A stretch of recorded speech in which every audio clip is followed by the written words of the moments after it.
Bismillahirrahmanirrahim. Assalamualaikum warahmatullahi wabarakatuh.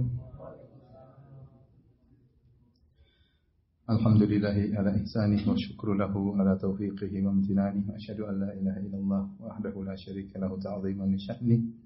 Wa asyhadu anna Muhammadan abduhu wa rasuluhu da'ila ridwanih. Allahumma shalli alaihi wa ala alihi wa ashabihi wa ikhwanih. Hadirin hadirat yang dirahmati oleh Subhanahu wa taala. Alhamdulillah, puji dan syukur kita panjatkan kepada Allah atas segala limpahan karunia. Salawat dan salam semoga tercurahkan selalu kepada junjungan kita Nabi Muhammad sallallahu alaihi wasallam dan juga kepada keluarganya serta seluruh sahabat beliau tanpa terkecuali. Pada kesempatan kali ini kita akan mengambil mendulang faedah dari surat Al-Hasyr. Surat Al-Hasyr. Surat Al-Hasyr adalah surat Madaniyah dengan kesepakatan para ulama ya. Yang surat Al-Hasyr ini sebab nuzulnya karena kisah pengusiran Bani Nadhir. Bani An-Nadhir ya, yang terusir dari kota Madinah ke Khaybar ya. Adapun nama surat Al-Hasyr maka ada dua nama yang disebut oleh para ulama. Yang pertama adalah surat Al-Hasyr, yang kedua adalah surat Bani An-Nadhir karena dinamakan demikian oleh sahabat Ibnu Abbas radhiyallahu anhu. Ya, di mana beliau berkata bahwasanya surat ini namanya surat Bani An-Nadhir karena topiknya berbicara tentang pengusiran Bani Nadhir. Al-Hasyr sendiri artinya pengusiran. Artinya pengusiran. Al-Hasyr. Keutamaan surat ini datang dalam beberapa hadis ya. Seperti Rasulullah SAW bersabda, barang siapa yang baca surat Al-Hasyr, maka tidak ada satu pun yang tersisa, baik surga maupun neraka, baik arsy maupun kursi, baik langit maupun bumi, hewan-hewan, kemudian angin, kemudian awan, burung, binatang-binatang melata, pohon, gunung-gunung, matahari, rembulan, malaikat, kecuali semuanya akan bersalawat kepada orang yang baca surat Al-Hasyr dan juga mohon ampunan bagi orang yang baca surat Al-Hasyr. Fa in mata min yaumihi aw lailatahu mata syahidan. Kalau dia meninggal hari itu di siang hari atau di malam hari dia mati syahid. Tapi hadisnya hadis yang dhaif ya. Hadis yang dhaif. Demikian juga hadis yang dhaif yang lainnya dari Anas radhiyallahu anhu, Rasulullah SAW bersabda, "Man qara'a akhir suratil Hasyr, barang siapa membaca akhir dari surat Al-Hasyr, yaitu firman Allah, "Lau anzalna hadzal Qur'ana 'ala jabal." Dari ayat ini sampai akhir surat Al-Hasyr, famata min lailatihi mata syahidan, maka malam itu jika dia meninggal dia mati syahid. Ini juga hadisnya dhaif ya. Demikian juga hadis yang lain Rasulullah SAW bersabda, man qala hina yusbihu thalatha marrat a'udzu billahi samil alim minasyaitonir rajim wa qara'a thalatha ayatin min akhir suratil Hasyr wakkalallahu bi sab'ina alfa malakin yusalluna alaihi hatta yumsi. Barang siapa yang di pagi hari membaca 3 kali a'udzu billahi samil alim minasyaitonir rajim, kemudian dia baca 3 ayat dari ayat terakhir surat Al-Hasyr, maka Allah akan mengirimkan 70.000 malaikat bersolawat kepada dia, mendoakannya hatta yumsi, sampai dia sore hari. Wa in mata fi yaumihi mata syahidan, kalau dia meninggal hari itu dia mati syahid. Wa man qara'a hina yumsi fakadzalik, demikian juga barang siapa yang bacanya di sore hari, maka dia juga mendapatkan keutamaan tersebut. Hadis ini juga hadis yang dhaif. Kata Tirmidzi setelah meriwayatkan hadis ini, hadisun gharib. Hadis gharib itu hadis yang dhaif, tidak ada jalur yang meriwayatkan kecuali jalur tersebut. Dan biasanya Imam Tirmidzi kalau setelah meriwayatkan hadis mengatakan hadisun gharib, biasanya hadis tersebutlah hadis yang dhaif. Jadi semua dalil-dalil yang berbicara tentang keutamaan baca surat Al-Hasyr, semuanya hadisnya apa? Dhaif. Tapi dia secara umum dia mulia karena dia termasuk daripada ayat-ayat dalam Al-Qur'an. Man qara'a, barang siapa baca surat Al-Quran, dalam Al-Quran, ya, 1 huruf, maka akan dicatat baginya 10 kebaikan. Baik. Adapun sebab nuzulnya adalah kisah pengusiran Bani Nadhir. Jadi waktu Nabi SAW datang kota Madinah, di Madinah ada 3 suku besar dari suku Yahudi. Yang pertama Bani Qainuqa, yang kedua Bani Nadhir, yang ketiga Bani Quraidah. Ini 3 suku yang mereka lain jalur keturunan. Kita tahu Yahudi ada 12 Asbat, 12 suku besar. Dan Bani Nadir, kemudian Bani Qainuqa, Bani Quraidah, ini lain-lain suku, tapi mereka semua suku Yahudi. Mungkin kita bertanya kenapa mereka tidak gabung saja? Mereka tidak gabung karena mereka lain suku, meskipun mereka sama-sama Yahudi.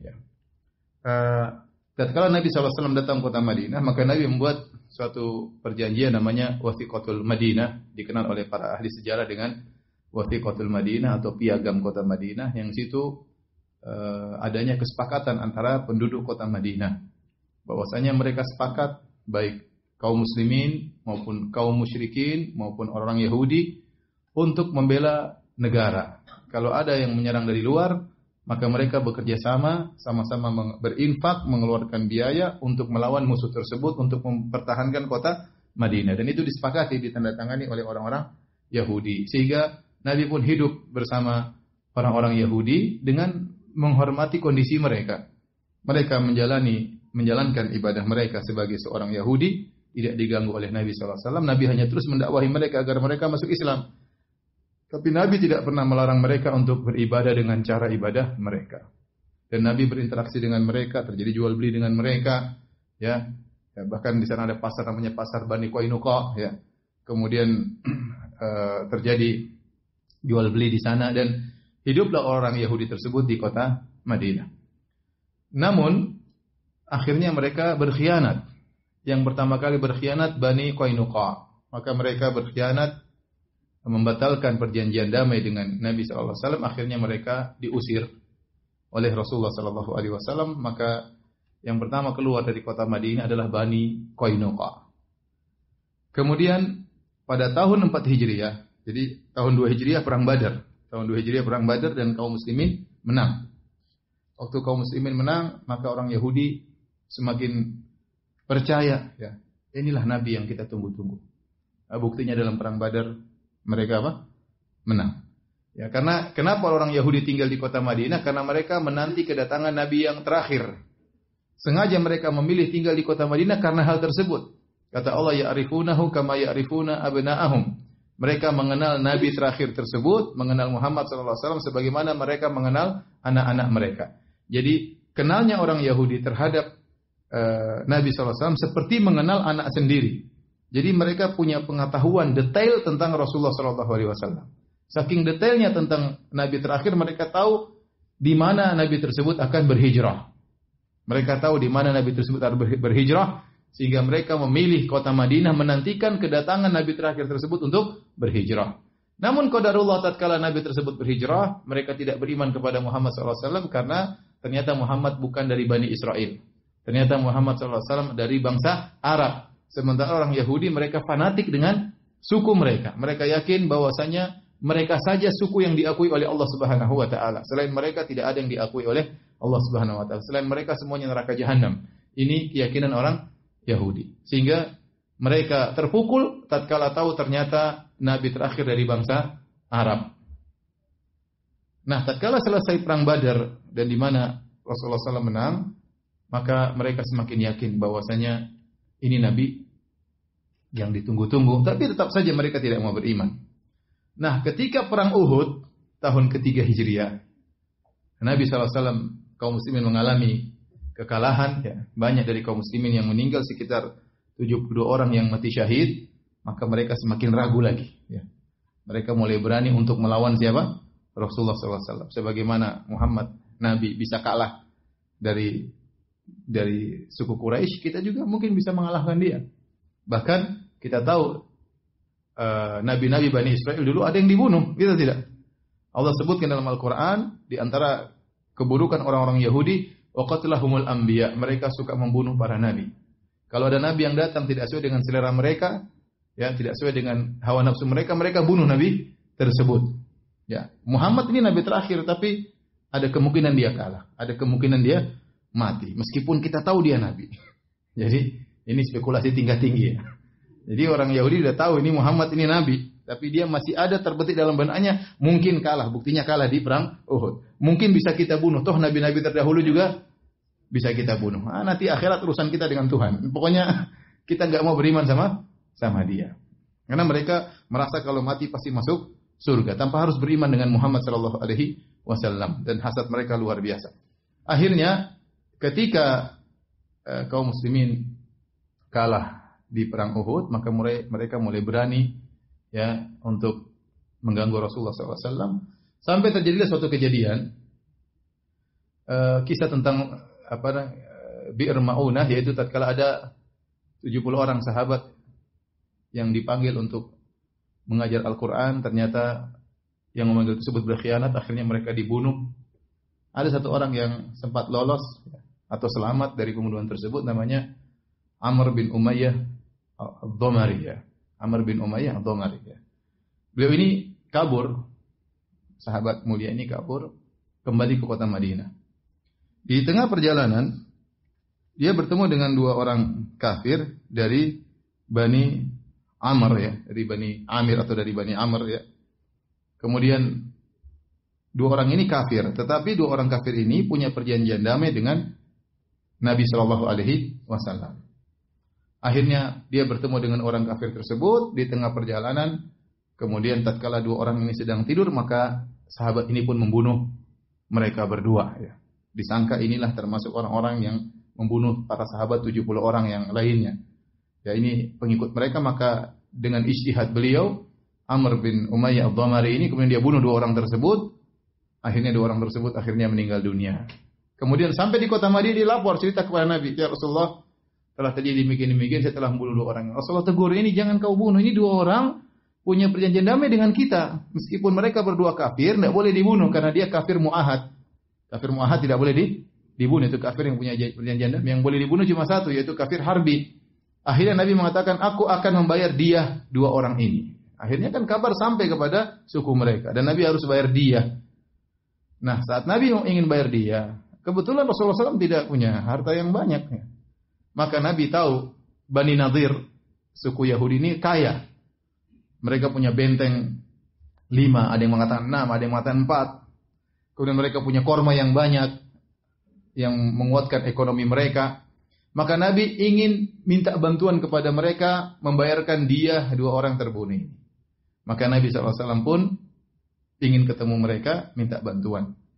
Rupanya waktu Nabi SAW ingin minta bantuan kepada orang Yahudi untuk membayar dia, ternyata orang Yahudi mereka bersekongkol, mereka rapat.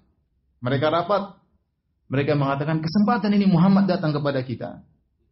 Ya, kalau dia datang, salah seorang dari kita mengambil roha itu alat penggiling gandum, ya, kan batu ya, untuk menggiling gandum. Satu orang di atas tunggu dia datang, lemparkan alat tersebut, batu tersebut, roha tersebut ke kepala Muhammad dan selesai cerita. The end. Selesai. Wah, ide yang bagus. Akhirnya Nabi mau datang. Waktu Nabi mau datang ketemu mereka, ternyata Jibril alaihissalam melaporkan rencana busuk mereka, bahwasanya mereka hendak membunuh siapa? Nabi sallallahu alaihi wasallam. Akhirnya Nabi tidak jadi minta bantuan, bahkan Nabi sallallahu alaihi wasallam kemudian menyerang mereka. Itulah kejadiannya. Maka Nabi sallallahu alaihi wasallam pun datang menyerang mereka dengan bawa pasukan. Akhirnya mereka ketakutan. Mereka kemudian masuk di benteng-benteng mereka dan mereka ingin ya udah damai dengan Nabi sallallahu alaihi wasallam, ya, ingin islah.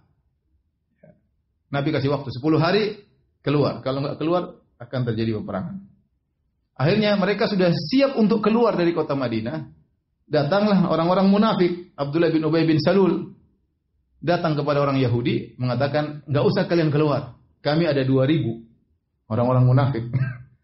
Ya, entah mereka sebut jumlah yang banyak, bohong aja. Kita banyak di sini orang munafik. Ya. Kami akan bantu kalian. Kalian enggak usah keluar. Lawan aja Muhammad. Kalau kalian perang, kami akan perang bersama kalian. Kalau kalian terusir, kita akan pergi bersama kalian. Ya. Ini jadinya orang-orang munafik kepada orang Yahudi. Nanti Allah sebutkan di akhir surat Al-Hasyr perjanjian ini, bagaimana mereka berkata-kata manis di depan orang Yahudi. Akhirnya tatkala mendengar janji manis dari Abdullah bin Ubay bin Salul, gembongnya orang-orang munafik, akhirnya orang Yahudi tidak jadi keluar. Mereka bertahan. Mereka bertahan ingin perang. Akhirnya terjadilah awal-awal peperangan. Begitu terjadi awal peperangan, akhirnya Nabi SAW menyerang Nabi membakar korma-korma mereka, akhirnya mereka tambah takut, akhirnya mereka kirim surat nyerah. Gak jadi perang. Baru awal mulai peperangan mereka sudah ketakutan karena Allah lemparkan rasa takut dalam diri mereka. Akhirnya mereka karena takut, mereka nyerah. Akhirnya Nabi mengusir mereka yang disebut dengan hasyar. Hasyar artinya pengusiran. Dan ini mirip dengan al-hasyar, padang mahsyar pada hari kiamat, karena menjelang hari kiamat akan keluar api dari Yaman yang mengusir manusia menuju kepada padang mahsyar. Intinya akhirnya mereka pun diusir oleh kaum muslimin dan kebanyakan mereka pergi ke negeri Syam, sebagian mereka pergi ke Khaybar, di antaranya Huyai bin Akhtab, yaitu bapaknya Sofiyah. Karena Sofiyah itu dari kabilah Nadir, Bani Nadir. Makanya Sofiyah bintu Huyai an-Nadiriyah, karena dia dari kabilah Bani apa? Bani Nadir. Setelah itu mereka keluar dari kota Madinah.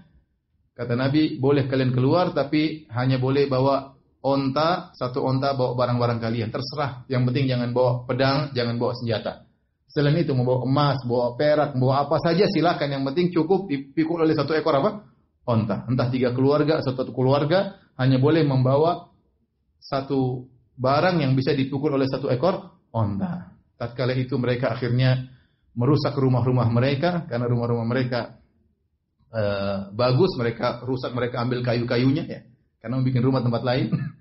Mereka pikulkan di onta-onta mereka, kemudian mereka pun pergi meninggalkan kota Madinah. Inilah sebab turun surat apa? Al-Hasyr, yang artinya pengusiran Bani Nadir dari kota Madinah. Yang surat ini juga disebut dengan surat Bani Nadir. Ya. Baik. Kita bacakan ayatnya. Ya. Allah Subhanahu Wa Taala berfirman, Sabbaha lillahi ma fis samawati ma fil ardi wa huwal azizul hakim. Telah bertasbih kepada Allah semua yang ada di langit dan yang ada di bumi, dan dialah yang maha perkasa lagi maha bijaksana. Di awal surat Allah jelaskan bahwasanya semua yang ada di langit dan di bumi mereka bertasbih kepada Allah, karena Tuhan satu-satunya hanyalah siapa? Allah Subhanahu Wa Taala. Yang mengatur alam semesta ini hanyalah Allah, maka cuma Dia yang berhak untuk ditasbih. Ya. Kemudian kata Allah, wa huwal azizul hakim, dan Dia adalah Allah yang maha perkasa lagi maha bijaksana, yaitu tidak ada yang bisa keluar dari kekuasaan Allah, tidak ada yang bisa lepas dari pengaturan Allah. Jika Allah berkehendak pasti terjadi. Ya, tetapi Allah maha kuasa, namun Allah maha bijaksana. Artinya kekuasaannya, kekuatannya tersebut tidak menjadikan Allah berbuat yang tidak benar, ya. Tetapi semua yang Allah putuskan, semua yang Allah tetapkan pasti ada hikmah di baliknya. Ya, pasti bijaksana, pasti bijaksana. Tidak seperti manusia. Manusia terkadang kuat namun tidak bijaksana. Asal dengan powernya, dengan kekuatannya, ngawur dalam memberi keputusan, ya, ngawur dalam bertindak, mentang-mentang dia kuat dan tidak bijaksana. Dan ada sebagian orang yang bijaksana, sangat bijaksana, tapi nggak punya kekuatan. Jadi percuma juga. Bijaksana tapi duit nggak ada, kekuatan juga tidak ada. Bijaksananya hanya untuk dirinya, tidak bisa dia terapkan. Adapun Allah Subhanahu Wa Taala menggabungkan keduanya, maha kuat, maha perkasa, dan juga maha bijaksana. Dan Allah ingin menyampaikan apa yang Allah putuskan terhadap Bani Nadir itu yang terbaik bagi kaum muslimin, dan itu sangat bijak. Setelah Allah memuji dirinya, ya, Allah berfirman, "Huwallazi akhrajal ladzina kafaru min ahlil kitabi min diyarihim li awwalil hasyr." Dialah Allah Subhanahu Wa Taala yang telah mengeluarkan orang-orang kafir dari ahlul kitab. Ya, karena orang kafir itu bermacam-macam. Ada yang musyrikin seperti kaum Quraisy, ada ahlul kitab seperti Yahudi dan Nasrani. Dan ada dahriyin, ateis, itu juga orang kafir. Jadi kekufuran itu banyak. Ada orang kufur dengan kesyirikan, ada orang kufur karena tidak beriman kepada Nabi SAW. Seperti Yahudi. Yahudi ini ya dia tidak dikenal dengan menuhankan Nabi Musa. Beda dengan Nasara. Nasara dikenal menuhankan apa? Nabi Musa. Namun sebagian mereka menganggap Uzair adalah anak Allah Subhanahu Wa Taala. Ya. Tetapi secara umum kalau mereka meminta, berdoanya kepada siapa? Allah Subhanahu Wa Taala. Beda Nasara. Nasara mintanya kepada Nabi Isa. Kalau Yahudi tidak. Meskipun mereka punya keyakinan syirik, meyakini Uzair ibnullah, Uzair putra Allah, tapi mereka kalau meminta langsung kepada Tuhan mereka, kepada Allah Subhanahu wa taala. Hanya saja mereka kafir, kenapa? Karena mereka di antaranya tidak beriman kepada Nabi Muhammad sallallahu alaihi wasallam. Di sini Allah perinci, kata Allah, dialah Allah yang telah mengeluarkan orang-orang kafir min ahlil kitab, yaitu orang Yahudi, yang di mana mereka pernah diberi kitab Taurat. Allah turunkan kepada Nabi Musa alaihissalam. Namun mereka kafir karena mereka tidak beriman kepada Nabi Muhammad sallallahu alaihi wasallam. Makanya saya bilang sampai zaman sekarang masih banyak al-muwahhidun minan nasara, ya. Seperti saya sering sampaikan, kawan saya orang Amerika, S3 sama saya sekelas, risalah dia atau disertasinya tentang al-muwahhidun minan nasara, yaitu ahli tauhid dari kalangan Nasara. Yaitu mereka beriman bahwasanya Tuhan adalah Allah Subhanahu wa taala semata dan Nabi Isa bukan anak Tuhan. Mereka berkeyakinan demikian. Nabi Isa hanyalah seorang utusan Allah sebagai utusan yang lain. Tetapi mereka tidak beriman kepada Nabi Muhammad. Itu masalahnya. Mereka bertauhid tapi mereka tidak beriman kepada Nabi Muhammad SAW, maka mereka tetap kafir. Karena orang yang tidak beriman kepada Nabi SAW maka kafir. Apa kata Rasulullah SAW dalam hadis yang sahih? Ya, la yasma'u bi ahadun min hadhil ummah yahudiyyun wala nasraniyyun thumma yamutu wa lam yu'min billadhi ursiltu bihi illa kana min ahlin nar. Kata Nabi SAW, tidak seorang pun yang mendengar tentang aku, ya, kemudian dia tidak beriman kepadaku dan dia meninggal, ya, apakah dia Yahudi atau Nasrani, kecuali dia akan menjadi penghuni neraka Jahannam. Jadi Nabi tatkala sallallahu alaihi wasallam diutus, maka syariat sebelumnya semuanya mansukh. Jadi yang diusir oleh Allah di sini adalah ahlul kitab. Dan ini kejadiannya di kota Madinah tahun berapa Hijriah? Tahun 4 Hijriah. Ya, jadi 4 Hijriah, bukan di Mekah, ini surat Madaniyah. Kata Allah, huwallazi akhrajal ladzina kafaru min ahlil kitabi min diyarihim awal hasyar. Dialah Allah yang telah mengusir Bani Nadir, ahlul kitab, Yahudi, dari kampung mereka li awalil hasyar, pada pengusiran yang pertama. Pada pengusiran yang pertama, kata para ulama, ini isyarat mereka akan diusir kedua kali dan ketiga kali dan seterusnya. Pertama kali mereka diusir, ya, dalam sejarah Bani Nadir di Madinah. Mereka tinggal di Madinah menunggu kedatangan Nabi. Mereka hidup lama di sana sampai membuat banyak benteng-benteng. Ternyata mereka diusir. Mereka diusir ke Khaybar oleh Rasulullah SAW, sebagian langsung ke negeri Syam.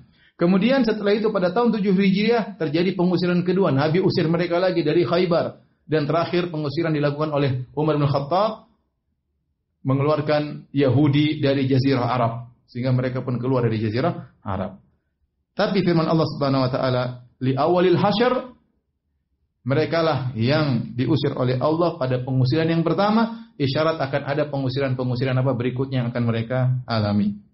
Kata Allah, ma dhanantum ay yakhruju. Perhatikan sini. Kata Allah, kalian tidak menyangka mereka bakalan terusir, bakalan keluar dari kota Madinah. Ini tidak pernah terbetik dalam benak kaum muslimin. Kenapa? Karena Bani Nadir ini hebat. Mereka jago berperang, mereka punya senjata banyak, ya, dan mereka punya benteng banyak. Mereka kaya. Ekonomi mereka pegang. Mereka yang menguasai kebun-kebun korma, ya, bahkan sebagaimana pernah kita jelaskan tentang kisah Salman Al-Farisi, waktu datang ke Madinah dia kerja sama siapa? Kerja sama orang Yahudi. Majikannya orang Yahudi punya kebun korma. Jadi secara ekonomi mereka kuasai, pasar mereka yang pegang, ya, kemudian perkebunan juga mereka yang pegang, dan mereka punya persenjataan yang banyak, dan mereka punya benteng di kota Madinah.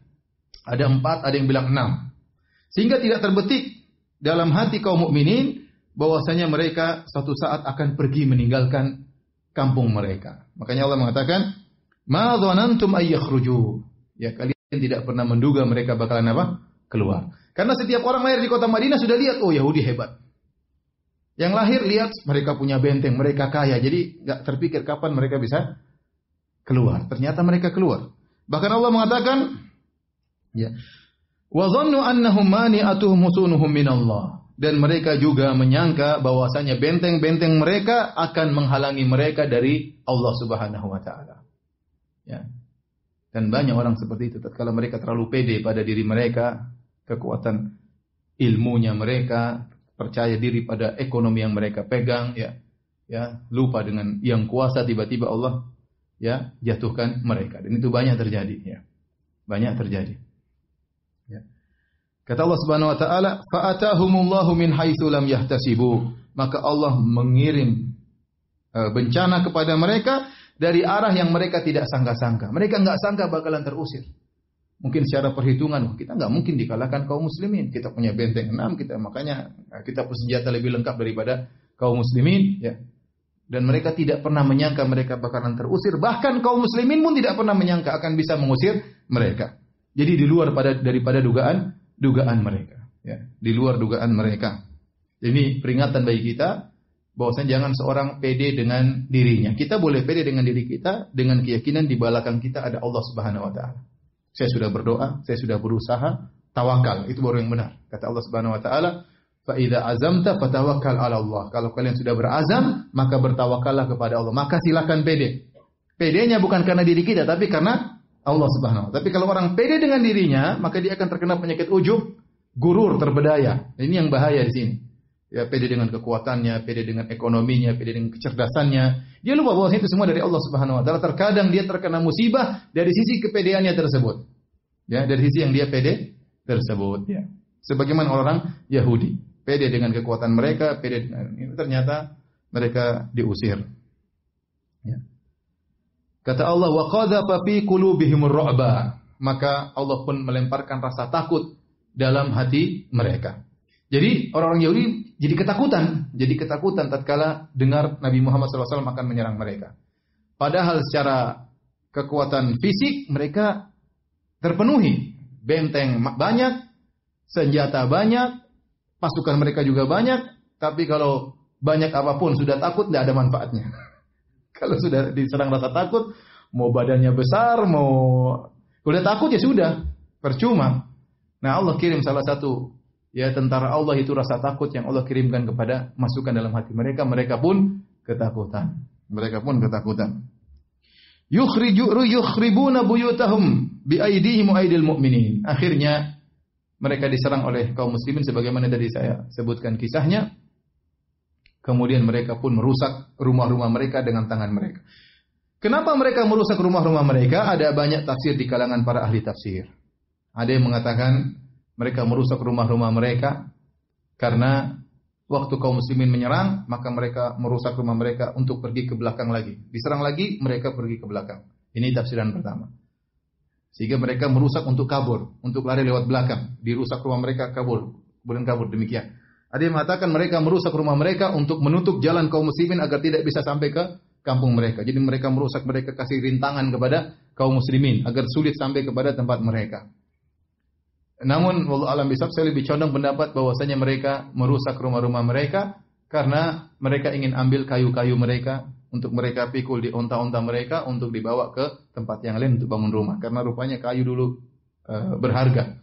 Ya, untuk bangun rumah mungkin perlu kayu-kayu yang indah, mereka rusak-rusak. Dan mereka tidak ingin kalau mereka pergi rumahnya bagus ditempati oleh kaum muslimin. Mereka tidak mau. Enak saja kita pergi rumah kita dipakai. Daripada dipakai mending kita apa? Rusakin. Jadi karena hasad mereka kepada kaum muslimin, tidak mau rumah mereka ditempati oleh kaum muslimin setelah kepergian mereka, mending mereka rusakin. Jadi mereka rusak, mereka ambil kayu-kayunya, datang dalam hadis, mereka pikulkan ke unta mereka, kemudian mereka pergi. Kata Allah, yukhribuna buyutahum biaidihim wa aidil mu'minin. Mereka merusak rumah-rumah mereka dengan tangan-tangan mereka dan juga dengan tangan-tangan kaum muslimin. Maksudnya apa? Kaum muslimin setelah itu mendapati rumah sudah rusak-rusak, ya sekalian dirusakin semuanya, ya. Sekalian dirusakin semuanya, ya. Karena tidak berfaedah, sudah rusak tidak bisa ditempati, rusakin semuanya sekalian. Fa'tabiru ya ulil absar. Maka ambillah pelajaran dari kejadian tersebut wahai orang-orang yang berakal. Kata para ulama, ya, ini dalil bahwasanya qiyas adalah hujjah dalam masalah fikih, usul fikih, qiyas adalah hujjah. Karena Allah menyuruh mengambil pelajaran dari kisah ini untuk dibandingkan dengan kejadian-kejadian yang mirip dengan kejadian ini. Bahwasanya bisa saja Allah Subhanahu wa taala ya menaklukkan suatu kaum padahal mereka begitu kuat, begitu kokoh dan mereka takluk tanpa mereka duga sama sekali. Bisa saja kalau Allah berkehendak dengan cara Allah Subhanahu wa taala. Buktinya Bani Nadir dari sisi fisik ya, kekuatan fisik luar biasa ya. Senjata banyak, benteng juga banyak, kemudian pasukan juga banyak, mereka terkenal ahli berperang, ya, tetapi tiba-tiba Allah kalahkan mereka tanpa harus ada pertempuran sama sekali. Tanpa harus ada pertempuran sama sekali, yaitu Allah lemparkan rasa takut pada diri mereka, akhirnya mereka mengalah dan keluar dari kampung mereka, dan itu bisa saja terjadi pada kisah-kisah yang lain. Allah lanjutkan, kata Allah Subhanahu wa taala, "Walaula an kataballahu alaihimul jalaa la'adzabahum fid dunya wa lahum fil akhirati adzabun nar." Kalaulah bukan Allah telah menetapkan mereka terusir dari kota Madinah, tentu Allah akan azab mereka di dunia. Walahum fil akhirati adzabun nar, dan bagi mereka di akhirat ada azab neraka jahanam. Jadi Allah jelaskan bahwasanya mereka ini sekarang ditakdirkan harus keluar dari kota Madinah, terusir dengan sekampung semuanya pergi meninggalkan kota Madinah. Kata Allah, seandainya mereka tidak terusir, mereka akan disiksa dengan siksaan yang lain. Ya. Masih mending mereka diusir, seakan-akan demikian. Mereka terusir itu masih apa? Masih mending. Seandainya mereka tidak terusir, mungkin mereka akan merasakan nasib yang lain, seperti yang dirasakan oleh Bani Quraidah.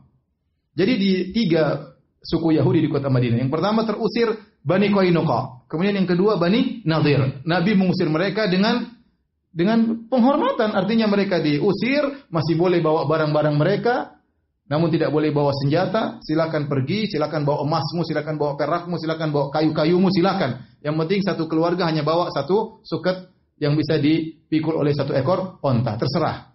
Ya. Jadi masih ada bukan penghormatan, ya, masih ada kebaikan. Diusir dengan apa? Kebaikan. Kalau Nabi bunuh mereka boleh. Kenapa? Karena mereka ingin bunuh siapa? Nabi. Kenapa Nabi mengusir mereka? Karena mereka rencana ingin melemparkan batu di kepala Nabi, ingin membunuh Rasulullah SAW. Kalau Nabi bunuh mereka, boleh. Tapi Nabi tidak memilih bunuh mereka. Nabi SAW menyuruh mereka pergi. Dan biasa orang Yahudi, mereka suka membatalkan perjanjian, berkhianat. Nah, ternyata suku yang ketiga, Bani Quraidah, mengalami nasib yang lebih tragis. Yaitu, ini terjadi pada tahun 4 Hijriah. Pengusiran Bani Nadir. Suku yang ketiga, Bani Quraidah, terusir atau dibunuh pada waktu tahun 5 Hijriah terjadi perang Khandaq. Dan Nabi tidak mengusir mereka, tapi Nabi bunuh mereka. Kenapa? Karena mereka berkhianat di waktu-waktu yang sangat genting. Waktu itu 10.000 pasukan datang menyerang Rasulullah SAW.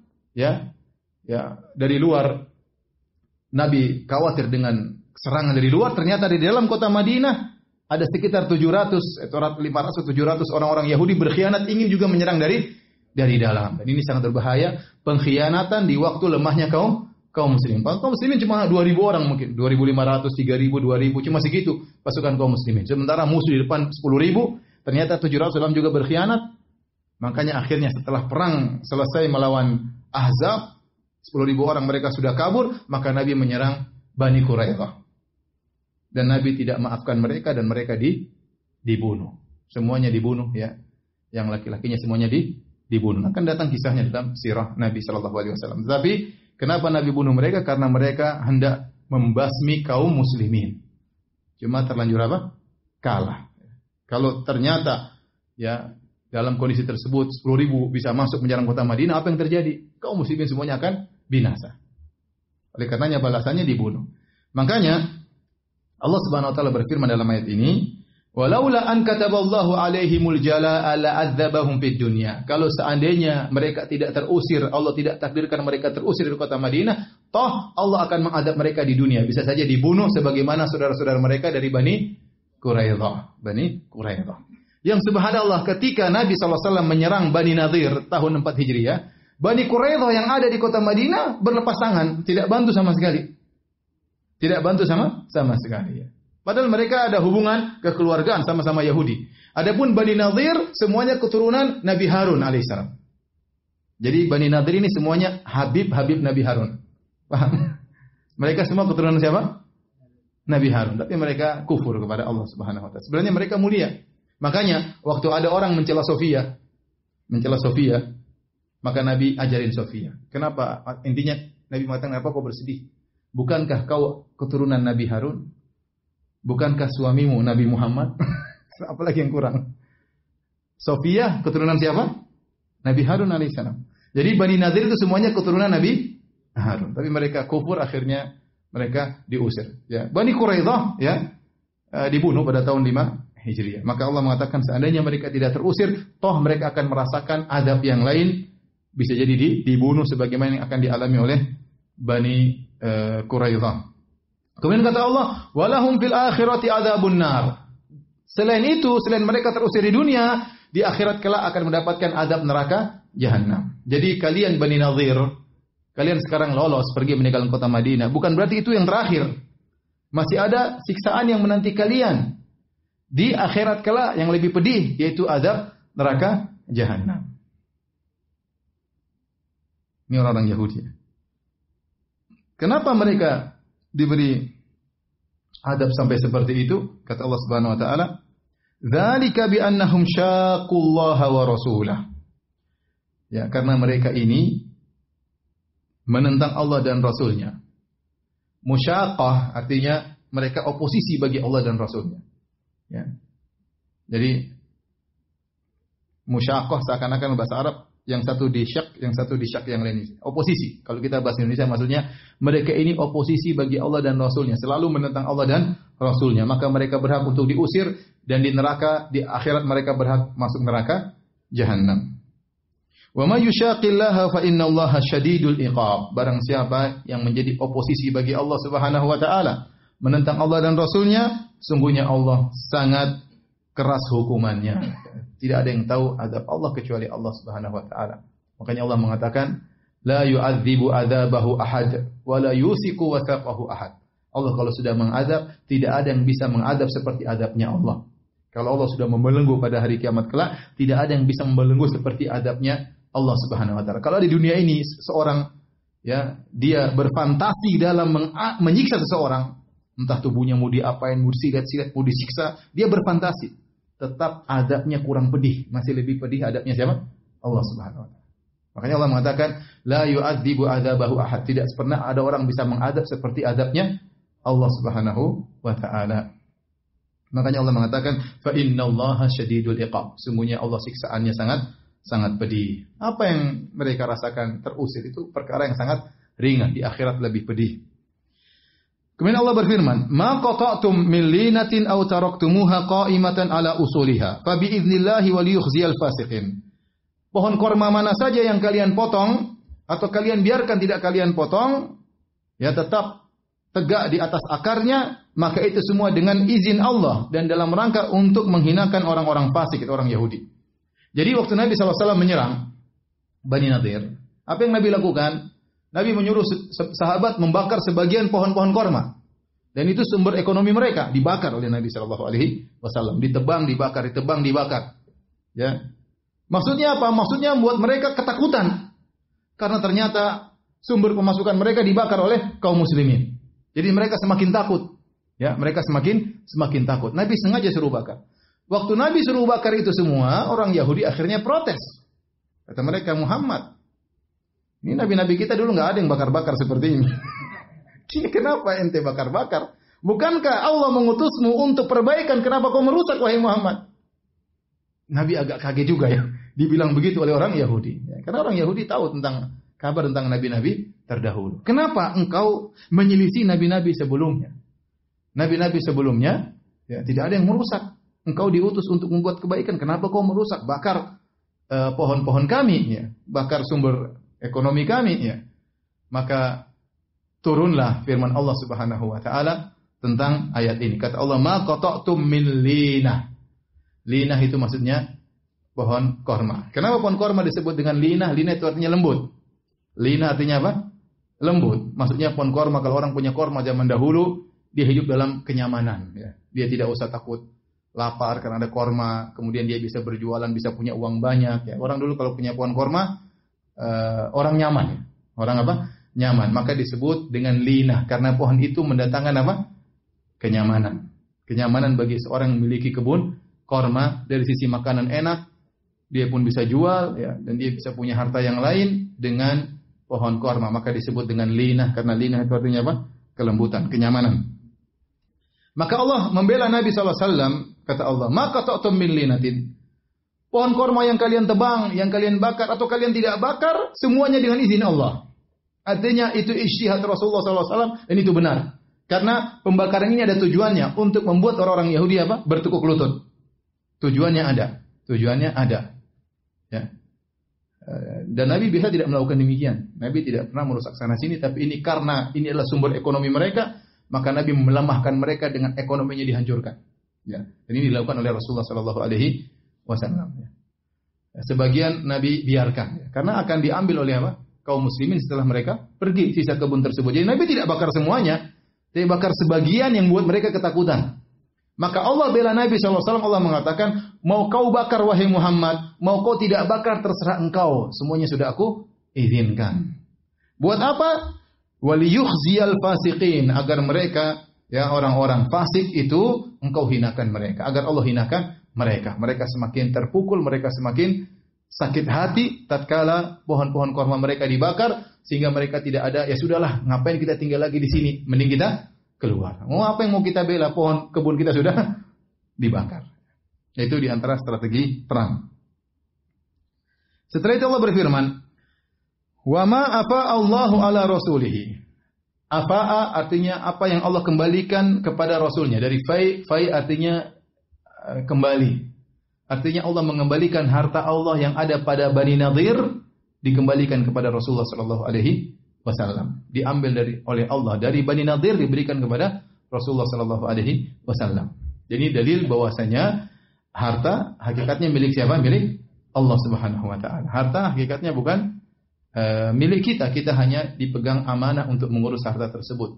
Buktinya harta yang kita pegang ini sebelumnya bukan di tangan kita.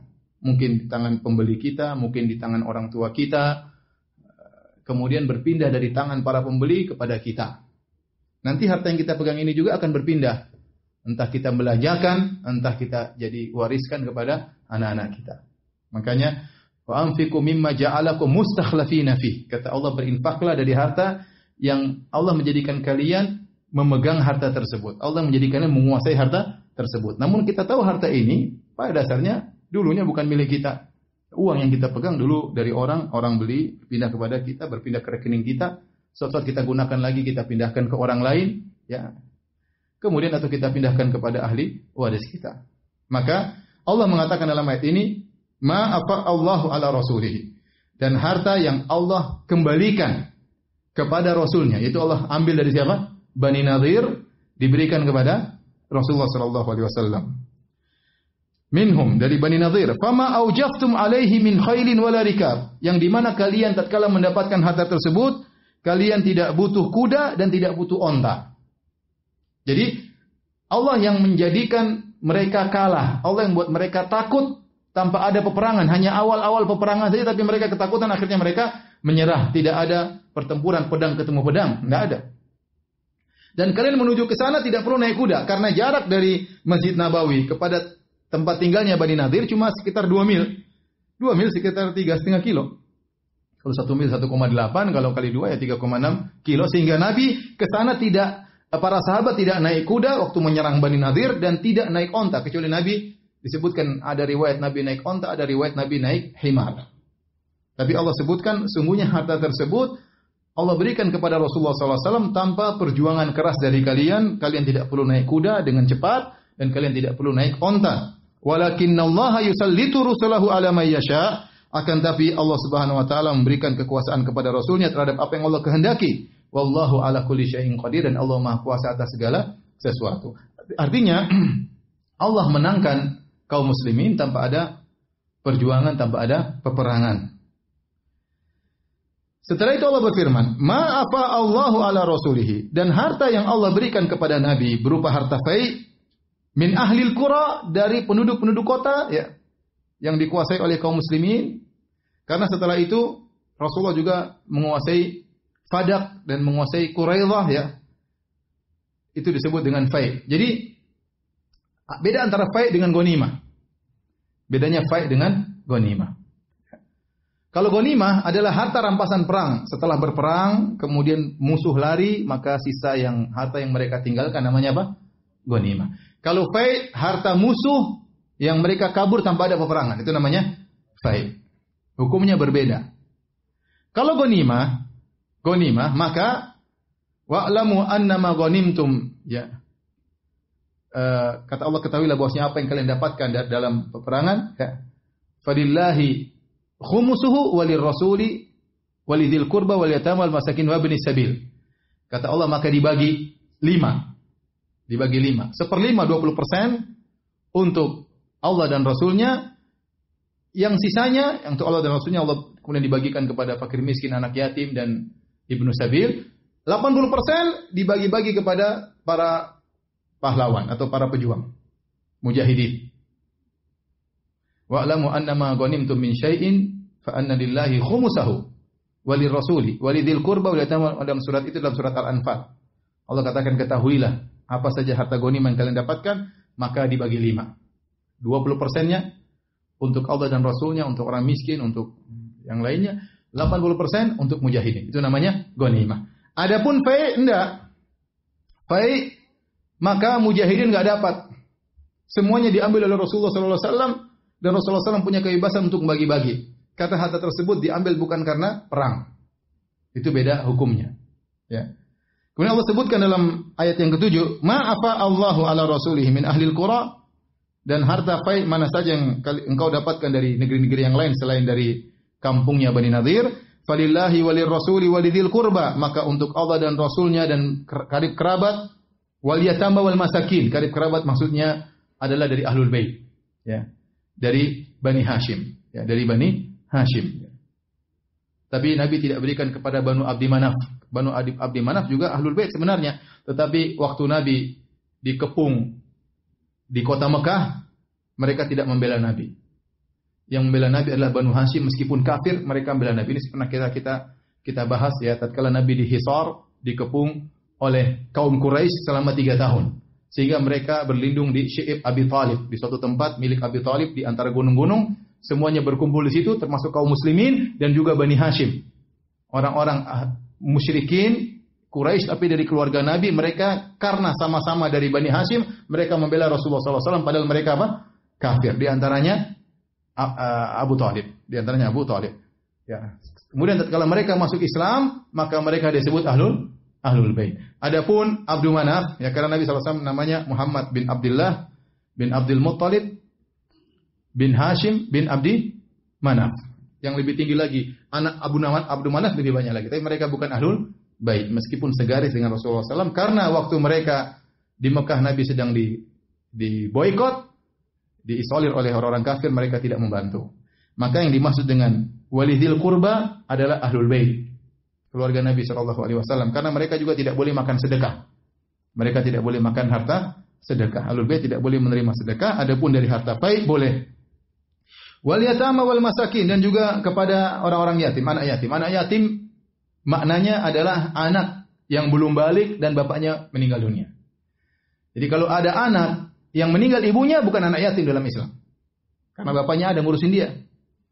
Ya. Kalau kita salah satu orang tuanya meninggal disebut yatim. Dua-duanya meninggal yatim piatu. Dalam Islam tidak. Kalau bapaknya masih hidup tidak dinamakan dengan apa? Anak yatim. Dan kalau dia sudah balik bukan juga namanya anak yatim. Ya. Tetapi biasanya anak yatim kalau sudah balik, meskipun namanya bukan anak yatim, tetap aja dia miskin karena tidak ada yang memperhatikan. Maka dia berpindah dari yatim berhak menerima zakat sebagai anak yatim, tatkala balik dia tetap berhak menerima zakat sebagai orang miskin. Karena kalau sudah balik tidak disebut lagi anak yatim. Jangan sebut ini kawan saya ini sudah 35 tahun yatim piatu. Yatim piatu 35 tahun. Ya, enggak. Yatim itu sebelum apa? Balik. Kalau sudah balik bukan disebut dengan anak yatim secara syar'i. Secara syar'i. Kata Allah, wal masakin wa ibnis sabil, orang-orang miskin, yaitu yang penghasilannya tidak mencukupi, ya, tidak mencukupi, namanya orang miskin. Misalnya sebulan kebutuhannya 5 juta, ternyata penghasilan cuma 4.500.000, dia masih orang miskin. Ya, selama penghasilan tidak memenuhi kebutuhannya yang wajar, ya, maka dia termasuk apa? Orang miskin, berhak menerima fai', ya, berhak menerima fai' dan juga berhak menerima zakat. Taib. Wa ibnis sabil, ibnu sabil adalah orang yang bersafar orang asing keluar dari negerinya bersafar dan kehabisan bekal. Maka boleh dikasih harta fai'. Harta yang mencukupkan dia untuk pulang ke kampungnya dengan bekalnya. Ya. Dikasih. Seperti kalau ada kita di Indonesia atau ada orang dari luar, dari kota lain misalnya, dia miskin tidak bisa pulang kampung, kita boleh kasih dia duit yang cukup untuk dia naik pesawat pulang ke kampungnya dan bekal perjalanannya untuk dia kembali ke kampungnya. Kata Allah, jadi inilah 5 golongan kata Allah Subhanahu wa taala, falillahi walir rasuli walidzil qurba wal yatama wal masakin wa ibnis sabil. 5. Untuk Allah dan Rasulnya, kemudian untuk kerabat yaitu kerabat Nabi sallallahu alaihi wasallam, ahlul bait, untuk anak-anak yatim, orang miskin dan ibnu sabil. Jadi kalau harta fai, Nabi yang berkuasa untuk membagikannya.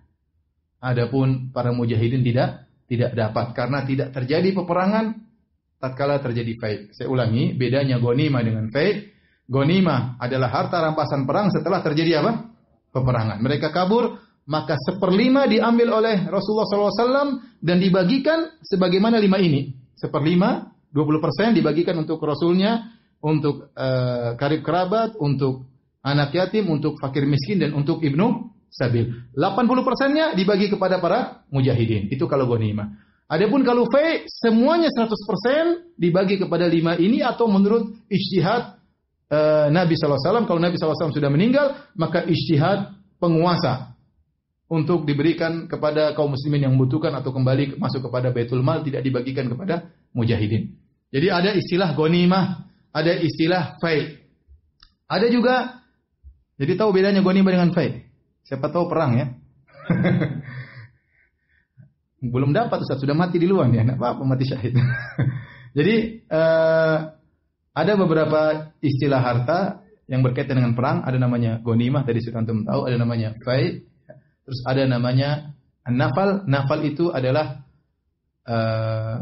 pemberian. Jadi setelah ghanimah dibagi, Nabi memberikan hadiah khusus kepada mujahid-mujahid yang spesial. Diberi bonus istilahnya. Kalau bahasa kita Pak, bonus. Karena mungkin perangnya hebat, mungkin dia naik kudanya hebat, maka dikasih bonus. Jadi itu pemimpin berhak memberikan bonus kepada para mujahidin yang hebat, namanya nafal.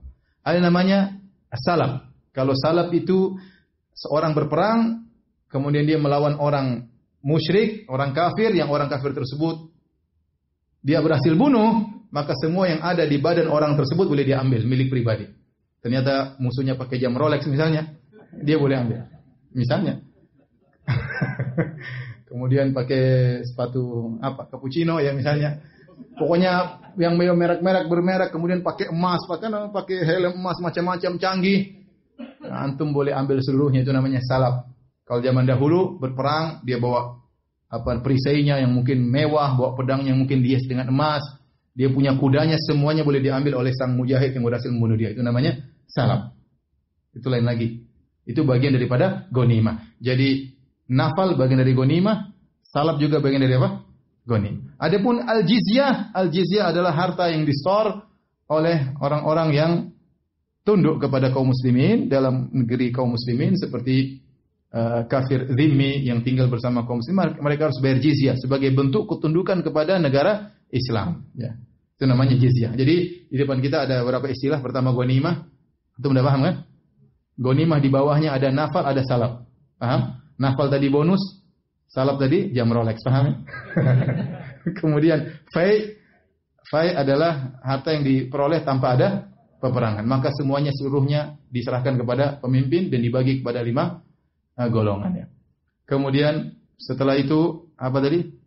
Jizyah. Jizyah adalah ketundukan negara lain kepada negara Islam, ya, dengan menyerahkan upeti kalau bahasa kita sebagai bentuk ketundukan kepada negara Islam.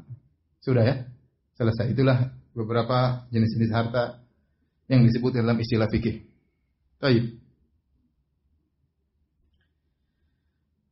Kata Allah Subhanahu wa taala, "Kaila yakuna dulatan bainal aghniya'i minkum." Agar harta tersebut tidak jadi berputar hanya di sekitar orang-orang kaya saja. Ya, makanya syariat membagi. Ya sudahlah, buat fakir miskin, buat ibnu sabil, ya. Buat kerabat-kerabat Nabi sallallahu alaihi wasallam. Wa ma atakumur rasulu fakhudhuh. Maka apa yang Rasul berikan kepadamu, maka ambillah. Wa ma nahakum anhu fantahu. Dan apa yang dilarang oleh Rasulullah SAW, maka tinggalkanlah. Wattaqullaha innallaha syadidul iqab. Bertakwalah kepada Allah, sesungguhnya Allah siksaannya sangat berat. Ayat ini memperingatkan kepada para sahabat karena para sahabat tatkala berperang menguasai Bani Nadir ternyata mereka enggak kebagian. Maka Allah jelaskan, ya ini aturannya ada. Kalian menguasai Bani Nadir tanpa harus perang, tanpa harus bawa kuda, tanpa harus menyerang, ya, tanpa harus ada pertempuran, maka ini hak semuanya untuk Nabi sallallahu alaihi wasallam. Apa yang Nabi putuskan terima. Dan itu berat namanya orang ya. Kalau sudah masalah harta itu dia punya dunia tersendiri. Kenapa maksud saya? Ada orang alim secara orang soleh dalam hal yang lain. Dalam harta terkadang tidak soleh dan ini terjadi.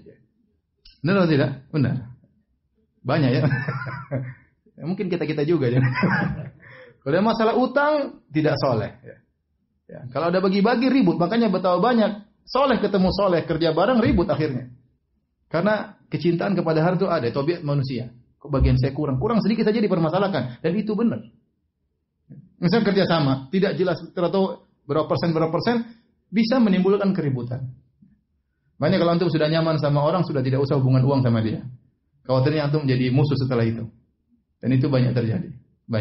Dan banyak kasus saya dapati. Karena kecintaan terhadap harta itu banyak. Jadi orang bisa saja soleh di sisi lain, dalam sisi duit dia tidak soleh. Bukan tidak soleh, tapi dia kurang terbuka, kurang nerimo. Karena cinta sama harta itu ada sifat manusia. Maka dia tidak ingin bagiannya terkurangi sedikit pun. Ya, ada orang-orang seperti itu. Maka waktu bayangkan sahabat sekarang berangkat sama Nabi, kemudian menyerang Bani Nadir. Akhirnya mereka kabur, harta ditinggal banyak. Ternyata Nabi tidak kasih mereka. Kan berat juga itu.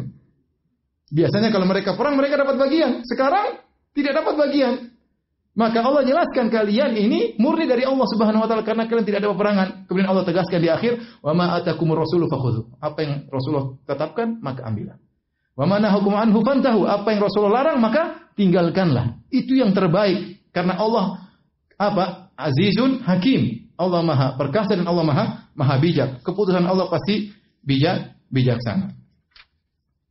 Baik, ayat ini secara umum atau secara khusus dia berkaitan dengan pembagian harta fai. Di situ Allah menyuruh para sahabat untuk tunduk kepada keputusan Nabi sallallahu alaihi wasallam, tidak boleh protes sama sekali. Namun kita punya kaidah dalam tafsir al-ibrah bi umumil lafzi la bi khususil sabab. Yang menjadi patokan adalah keumuman lafal bukan kekhususan sebab.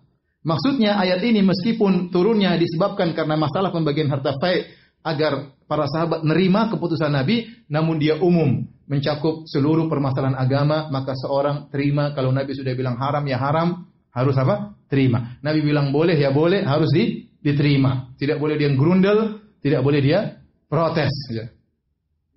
Karena Allah berfirman, la yu'minun hatta yuhakkimuka fima syajara bainahum thumma la yajidu fi anfusihim harajan mimma qadait. Ya.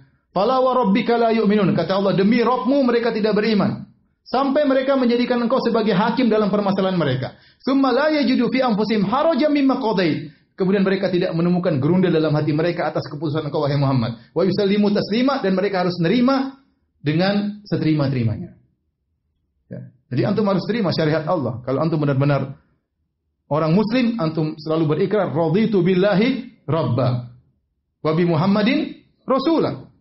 Kita ridha Nabi sebagai utusan Allah. Kalau ente ridha berarti ente ridha dengan keputusannya, jangan protes. Kalau Nabi bilang jilbab wajib, ente aduh, kenapa Nabi wajibkan jilbab? Berarti Anda tidak ridha Nabi sebagai utusan Tuhan. Cari utusan yang lain kalau begitu. Anda tidak ridha, kenapa salat 5 waktu wajib?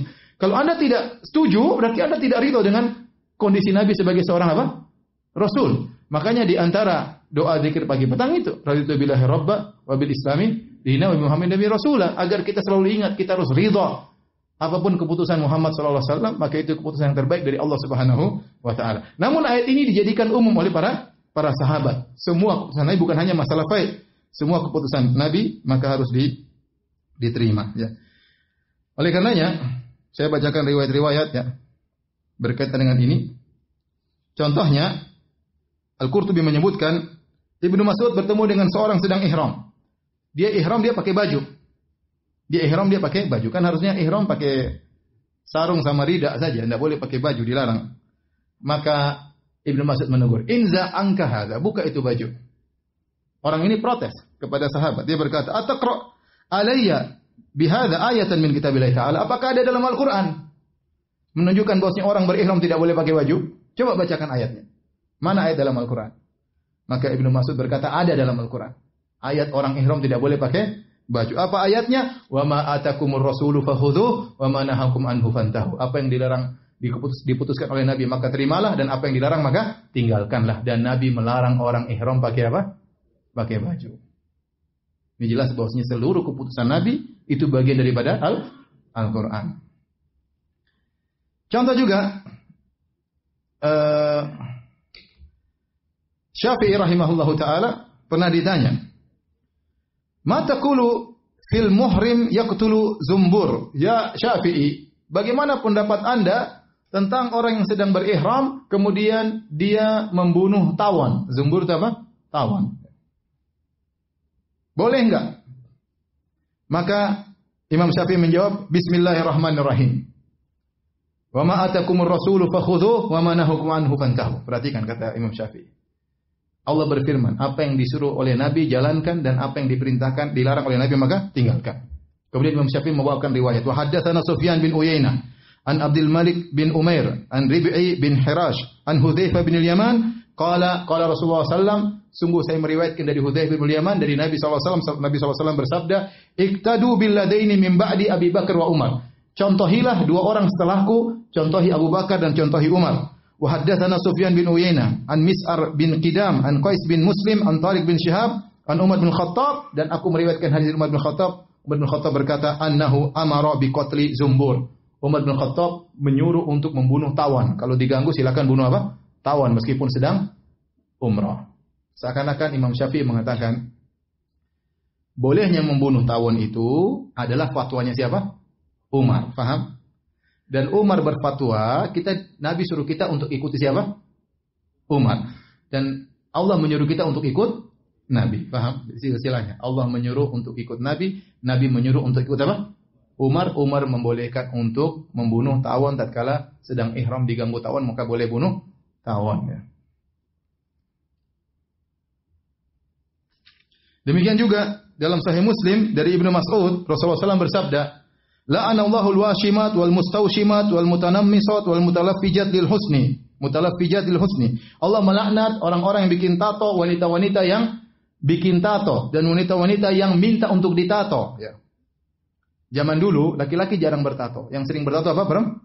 Perempuan. Sekarang laki-laki lebih banyak bertato daripada perempuan. Makanya Nabi nyebutin waktu itu perempuan. Zaman tersebut yang suka berhias apa? Perempuan. Maka kata Nabi, Allah melaknat wanita yang mentato dan wanita yang minta untuk ditato. Kemudian wanita yang memotong alis rambutnya. Kemudian wanita yang menjarangkan giginya, ya, dihias, dikerik-kerik giginya sehingga kelihatan jarang supaya indah, lil husni, untuk semakin indah. Al-mughayyirati khalqallah, yang telah merubah ciptaan Allah Subhanahu wa taala.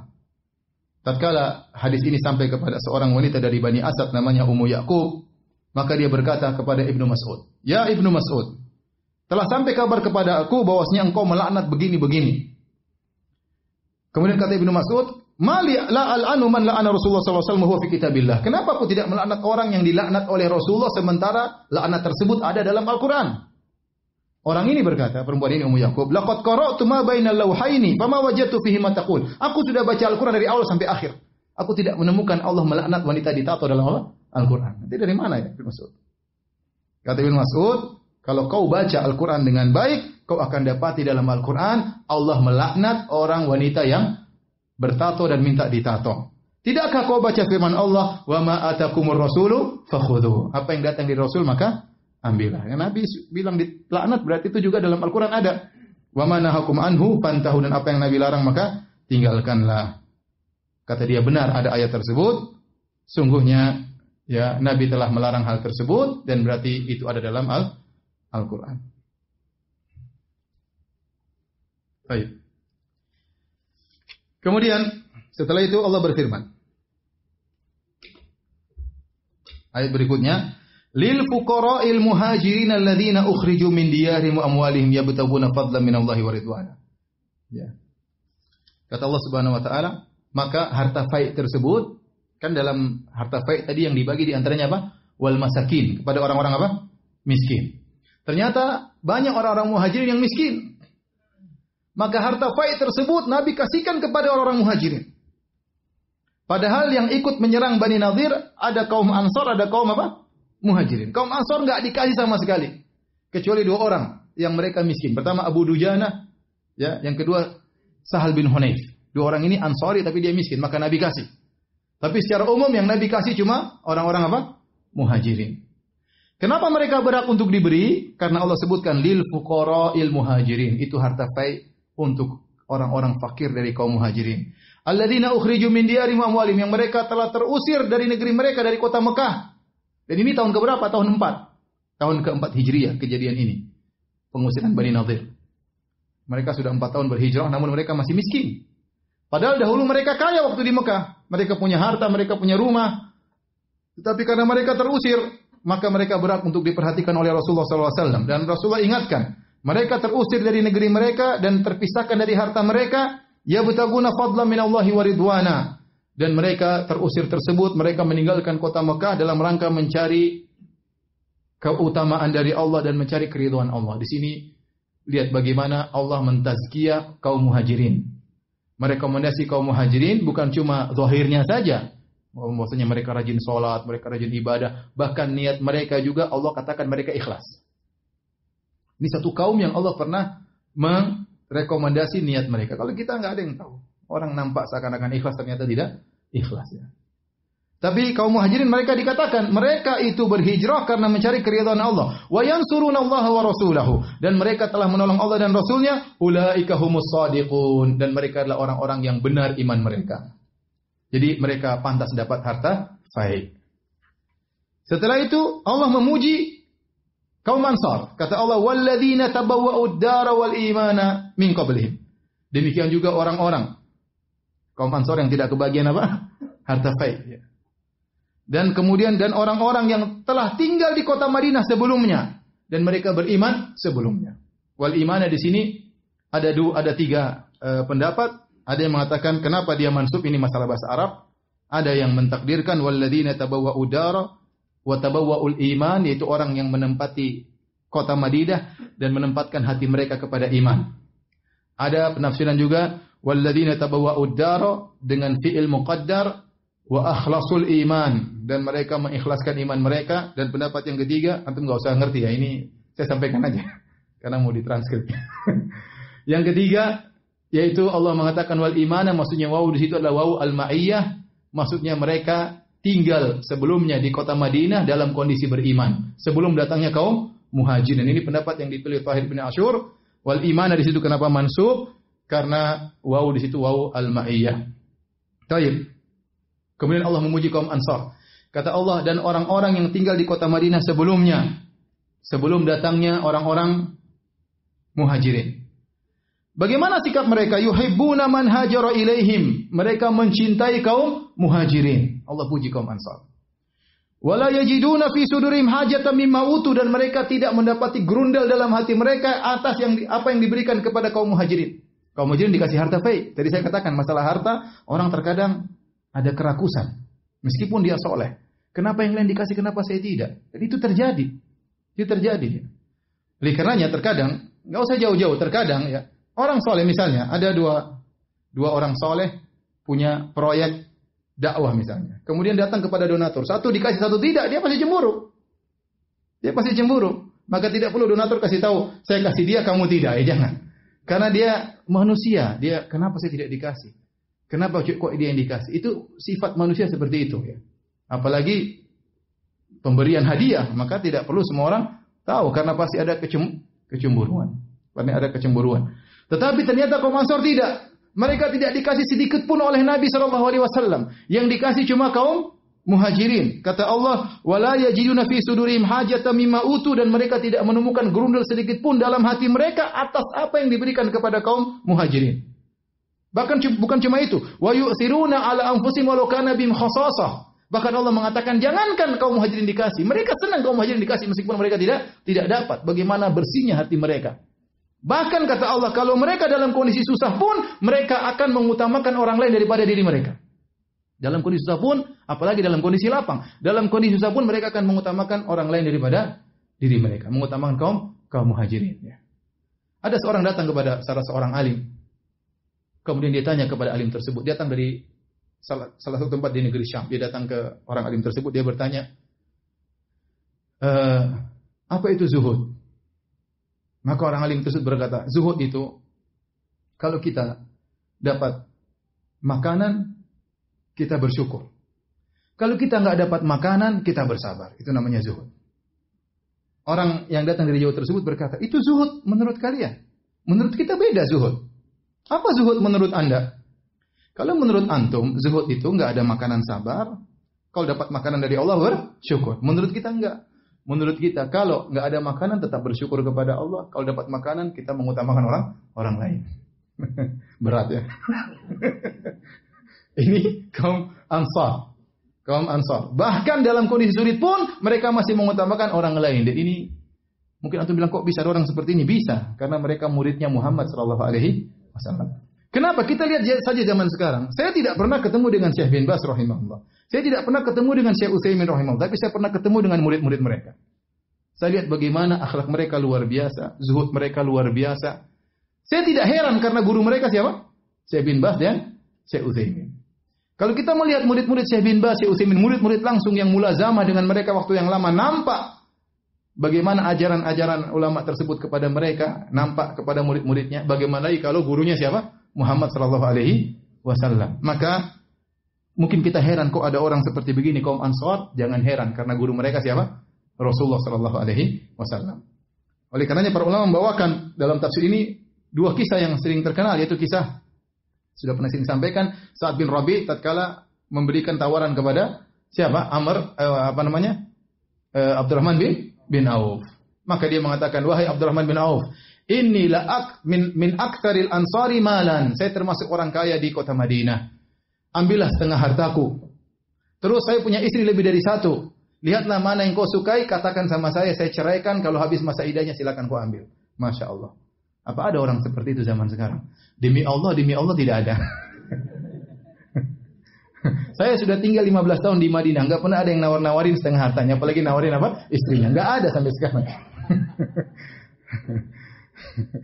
Jadi ini luar biasa ya. Bukan cuma nawarkan hartanya, ya. Bukan sedikit, setengah hartanya dia kasih. Luar biasa. Bukan cuma hartanya, istrinya pun dia kasih. Luar biasa. Ini pernah terjadi. Namun apa kata Abdurrahman bin Auf? Dia tidak mengambil kesempatan dalam kesempitan. Dia tidak berkata, Masya Allah, Allah kirim antum buat saya. Enggak. Dia bilang, Barakallahu fiik. Enggak, saya enggak terima. Tunjukkan saya di mana pasar saya mau dagang sendiri. Masya Allah. Kalau kita, kebetulan Masya Allah, memang ini rezeki. Masya Allah, mana istri, mana saya. Itu kalau kita. Yang kedua tentang kisah siapa? Abu Talha. Disebutkan oleh sebagian ulama Abu Talha. Radhiyallahu anhu. Waktu ada orang datang kepada Nabi, ya Rasulullah, aku mengalami penderitaan. Maka Rasulullah SAW tahu orang ini. Rasulullah SAW tahu ini orang ini butuh bantuan. Maka dia mengatakan, sahabat-sahabat, coba cek istri-istri saya, ada makanan enggak di rumah? Maka datanglah kepada istri pertama. Semua menjawab, ya walladhi nafsu Muhammadin biyadihi ma indana illa ma. Sampaikan kepada suami kami, demi Allah yang jiwa Muhammad berada di tangannya, walladhi ba'ataka bil haq, yang mengutus engkau dengan kebenaran, sungguhnya tidak ada di rumah kecuali air putih. Gimana mau jamu tamu? Coba lihat istri kedua. Pergi lagi istri kedua, cek, sama. Tidak di rumah kecuali apa? Air. Coba istri ketiga. Tidak ada juga air, kecuali air. Keempat, kelima, semua cuma apa? Air. Masya Allah. Bayangkan. Berapa istri semuanya cuma di rumah cuma apa? Air. Terus nggak ada yang demo istri-istrinya. Kemudian Nabi tidak bisa menjamunya. Maka Nabi mengatakan, Man yudhifu hadha al-lailata yarhamuhullah. Siapa yang mau menjamu tamu ini malam ini, semoga Allah merahmatinya. Abu Talha mengatakan, saya Rasul, saya jamu dia. Dia juga enggak tahu ada makanan enggak di rumah. Maka dia ajak tamunya dengan PD-nya, sampai rumah dia tanya istrinya, "Gimana, ada makanan enggak?" Buat kamu enggak ada, buat saya enggak ada, cuma buat anak-anak. Waduh. Apalagi buat tamu, buat kamu dan saya enggak ada makan malam. Cuma buat anak-anak. Maka Abu Talha mengatakan, ya sudah, kamu jangan kasih makan anak-anak, main-main sama mereka sampai mereka ngantuk, suruh tidur. Itu makan buat tamu. Akhirnya anak-anak diajak ngobrol sampai tidur. Makanan cuma buat satu orang, makan anak-anak ya dikumpul buat satu orang dewasa. Akhirnya kamu pura-pura perbaiki lampu terus matiin. Akhirnya istrinya nggak protes sama sekali. Dia bilang, apa aja Abi ini cari masalah, bawa sudah tahu nggak punya duit, bawa tamuk sing tadi. Mau pinjam sama siapa juga nggak tahu malu, enggak. Nurut. Nurut. Oh iya mas gitu. Akhirnya istri Abu Talha pun datang, kemudian dia tiup lampu. Pura-pura perbaiki, dia matikan lampu. Tujuannya apa? Karena makanan cuma buat satu orang.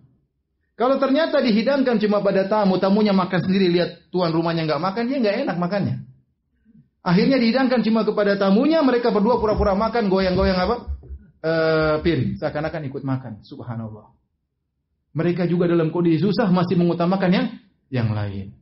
Akhirnya mereka tidak cerita-cerita besok. Tadi malam saya ikhlas banget. Saya enggak ada, mereka diam aja. Tapi Allah kabarkan kepada Nabi sallallahu alaihi wasallam, Nabi manggil Abu Talha, Nabi berkata, "Ajaballah min sani'ikuma bidhaifikuma al-bariyah." Atau kama qala Nabi sallallahu alaihi wasallam. Kata Nabi, Allah kagum dengan sikap kalian berdua semalam terhadap tamu kalian berdua. Betullah firman Allah, "Wa yu'thiruna ala anfusihim walau kana bihim khasasah." Sungguh mereka mendahulukan kepentingan orang lain meskipun mereka dalam kondisi sulit. Seperti juga dalam kisah perang Yarmuk, tatkala ada 3 sahabat atau 4 sahabat dalam kondisi sakaratul maut, semuanya dalam kondisi mau meninggal dunia. Maka haus, minta minum, ada yang bawakan air minum, tahu-tahu dia mendengar saudaranya kehausan. Dalam kondisi mau meninggal, dia bilang, "Kasihkan saudara saya." Kemudian dibawa air tersebut kepada temannya yang sakaratul maut. Tiba-tiba teman sebelahnya juga kehausan. Kata dia, "Berikan kepada teman satunya." Subhanallah, dibawa lagi kehausan, dia bilang, "Berikan kepada yang satunya lagi." Akhirnya 4-4-nya meninggal, tidak ada yang minum. Subhanallah. Mereka isar di saat-saat genting. Di saat apa? Saat-saat genting. Oleh karenanya, persahabatan itu terkadang baru nampak tatkala dalam kondisi apa? Sulit. Dalam kondisi sulit. Baik, kata Allah Subhanahu wa taala, "Wa may yuqashuha nafsihi fa ulaika humul muflihun." Sungguhnya barang siapa yang dijaga dari rasa pelit, yuqa artinya diberi wiqayah, ada penghalang dari rasa pelit, fa ulaika humul muflihun, maka sungguhnya mereka orang yang beruntung. Kata para ulama, wiqayah, Allah bilang barang siapa diberi benteng wiqayah. Kenapa dikasih benteng? Menunjukkan pelit itu setiap saat bisa menyerang. Orang bisa sekarang tidak pelit, minggu depan bisa pelit. Maka dia harus selalu menjaga dirinya dari rasa pelit. Kapan timbul pelit, dia harus lawan. Karena pelit setiap saat bisa menyerang. Terkadang dalam kondisi lapang kita nggak pelit, dalam kondisi sulit kita pelit. Maka kita harus bisa memanage hati kita. Jangan sampai benteng kita bobol, gara-gara kita pelit. Ini menunjukkan bahwa seorang harus waspada, jangan sampai dia diserang dari pelit. Barang siapa yang dijauhkan atau dijaga rasa pelit, fa ulaika humul muflihun, mereka adalah orang-orang yang beruntung. Sampai sini saja kajian kita karena waktu sudah habis. Insyaallah kita lanjutkan kesempatan yang lain, lanjutan dari surat Al-Hasyr. Subhanakallah bihamdik, asyhadu an la ilaha illa anta, astaghfiruka wa atubu ilaik. Assalamualaikum warahmatullahi wabarakatuh.